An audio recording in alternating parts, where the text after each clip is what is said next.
Look, I think once in episode 1, when the donkey farts out the message that sends them on their journey, everyone knows what kind of show they're in for.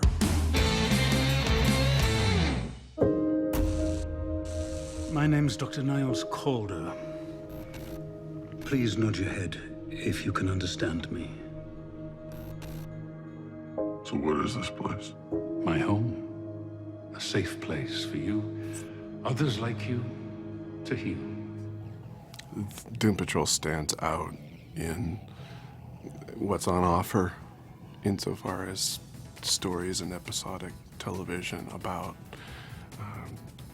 based on comic book characters. They're unique in that they don't typify a hero template. They're anti-hero in so many ways. They are complex, complicated characters with deep psychological issues and histories that they have to learn to reckon with before they can even consider banding together as a team to try and better a world that has largely shunned them. I think it's a story that engenders such sympathy for them. I mean, as much of a ragtag operation as they are, and they are, there's a great deal of support within the world of Doom Patrol for itself. It gives a home to those who are really looking to find out where they fit in. I'm playing Cliff Steele, who's a former race car driver, adrenaline junkie, daredevil, man who's obsessed with winning, prevailing, such to the extent that his masculinity is toxic. He's narcissistic even. In other words, he's not a very good guy when you meet him. He has a long way to go to evolve as a human. And that's the journey that he takes when, tragically, his family's lost. Or wink, is it all true? And he must make a voyage of redemption towards becoming a better human being as a robot than he was ever a human as a human inside of a robotic vehicle that was the engine of his car, for instance.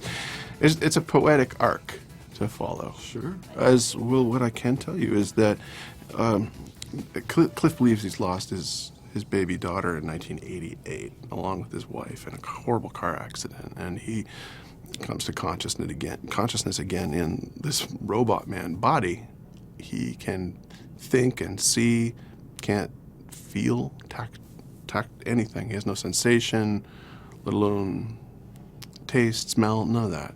So he's challenged with not a malfunction, but he's someone who has a disability.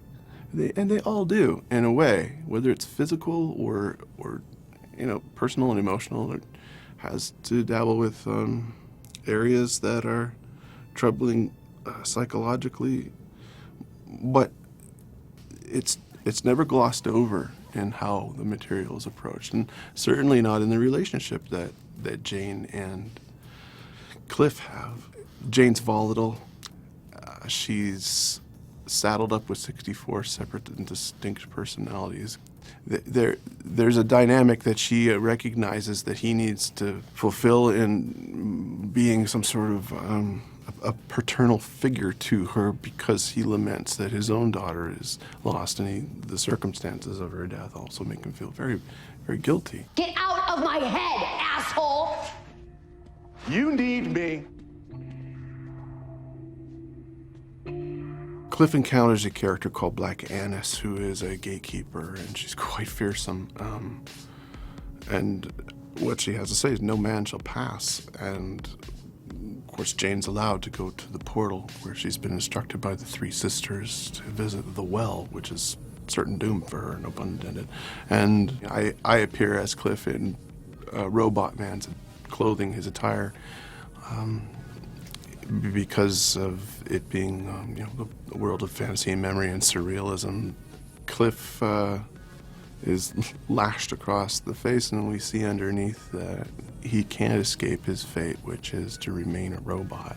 So he tears it off in almost an act of symbolism, declaring that he's no longer a man, or no longer the man he once was. And as he tells her, he was a lesser man then, and so a huge step in his journey is complete when he's allowed to pass, get allowed to rescue, or attempt to. And then in typical Jane fashion, she berates him for wanting to be a hero. Theirs is a complex and complicated relationship, and for that, certainly an interesting one too.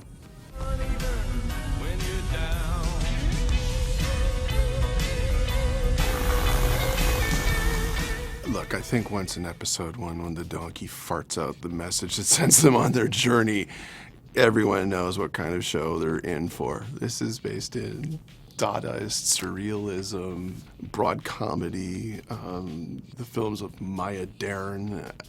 It's an acquired or unique taste for the readers of the material, and the challenge to take that source and adapt it for the screen is what everyone's taken on board. I think they have, because the panels, the compositions of them, storylines, certainly the characters and the names, all make it to the screen. It's not easy. It's a big operation. Each episode is its own pretty well supported independent style, like of a film of its own, and the care that went into creating the look and the design of all the characters is all supported by industry leaders in making this style of entertainment. The super suits are pragmatic to put an actor in it to play Robotman on the day on set. I should say I'm lucky to have a collaborator in Riley Shanahan, who is an actor, whether he's wearing a giant robot suit or not, and the performance that he gives each day is certainly inspired by what everyone knows, which is on the page, and that plays through what's effectively a neutral mask. So that means that it's not necessary to let that character thrive by filtering CGI effects or layering it. It's really down to just actors talking to each other in extreme circumstances and believing and buying into the reality of it so that we can. We came up with a method, and there was a lot of hand-wringing and conversation before we started. Like, how are we going to do this?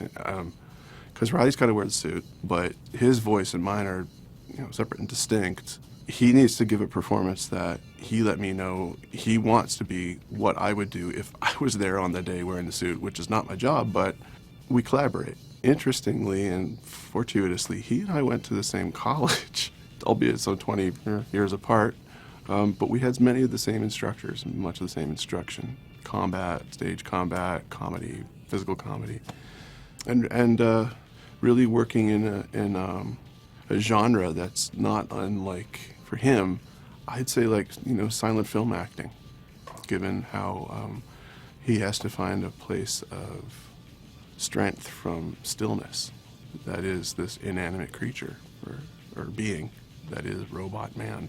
All be explained concerning the timelines of how they came into existence and how one can remain looking the way they do. I can tell you that the villains show up in the least of likely places. Alan Tudyk is Mr. Nobody. He'll be back. Don't expect to go down all the tropes you would expect from a superhero show, because that's not going to happen on Doom Patrol, which is the reason to watch it.